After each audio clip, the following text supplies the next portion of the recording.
I have patients all the time when I send them to specialists. And my problem is I send them to really good specialists and the specialists are really busy.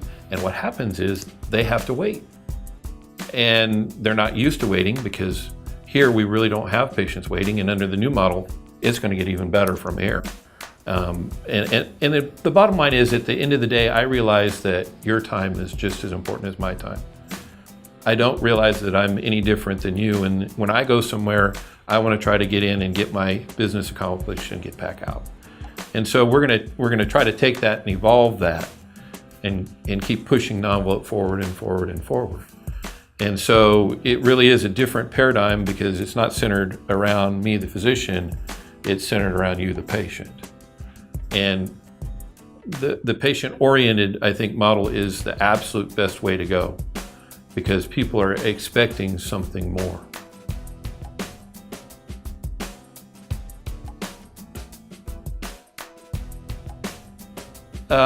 It's a different way of thinking. It's swimming upstream when the tide and current is pushing the other way. I think that the more that you can focus on the patient, the better the care, the better the outcome, the happier the patient, the happier the doctor. I think it works in a nice circle. And the more patients that you push through, the less time you spend with the patients, it all goes back the other way. Satisfaction of the doctor goes down, satisfaction of the patient goes down. It's just a model that doesn't work and it's broken. But that's the model that the system has kind of pushed into play. And so it takes stepping out from that model and applying a new model, going a different direction to kind of change the course of things.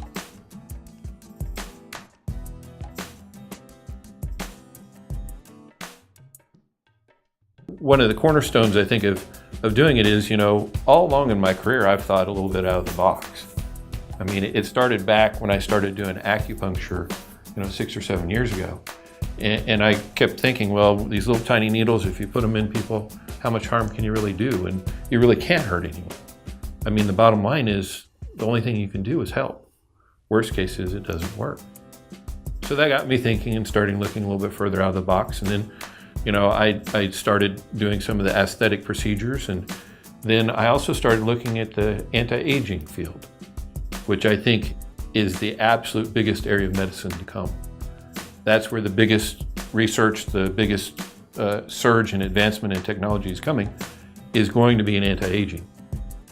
And part of that is hormone therapy.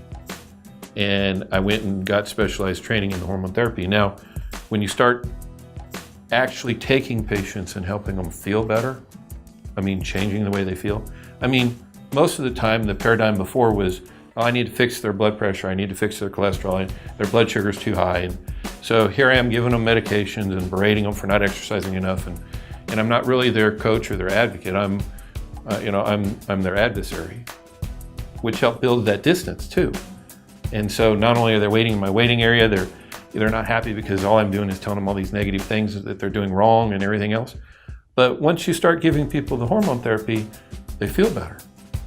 You actually take them in a position where they feel better. When they feel better, they do more.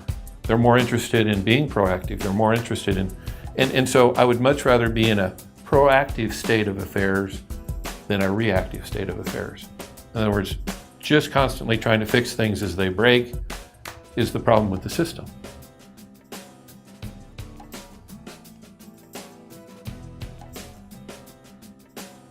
Now that we're going to start focusing on wellness and prevention, we're going to start doing screening tests and diagnostic tests and labs in the office and send them out where we're going to identify problems before they're problems, and we're going to start to try to change behavior ahead of the curve rather than waiting till the end where we're trying to fix things as they break. But the whole paradigm, the whole shift, it's coming, it's evolving.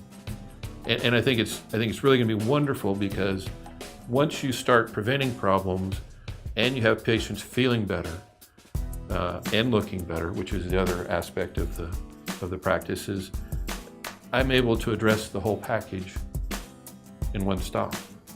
People can come here, I'll be their primary care physician, I'll manage their hormones, I'll be able to help them, even with their allergy testing and immunotherapy, which we didn't mention, but I do that too.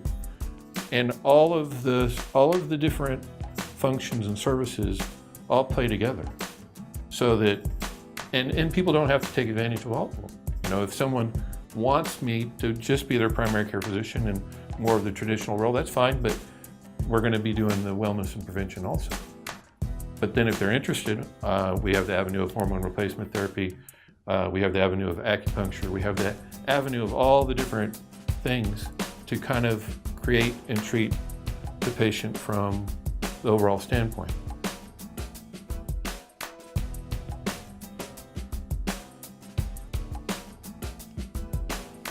I don't think that Western medicine has all the answers.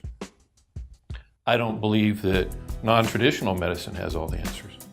I actually believe that the best combination is taking some of each and putting them together and taking the best from each to try to accomplish the bottom line. End of the day, I want people to live the longest, most productive life that they can. And I want to, and I think that is the highest quality for as long as possible. I don't want to buy people nursing home time. I don't want nursing home time either.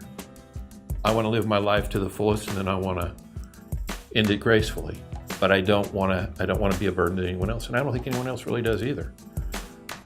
But that's not the model that we have right now.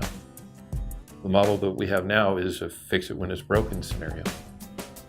And there's a little bit of prevention, but not on the scale that I think we need to explore and provide to our patients.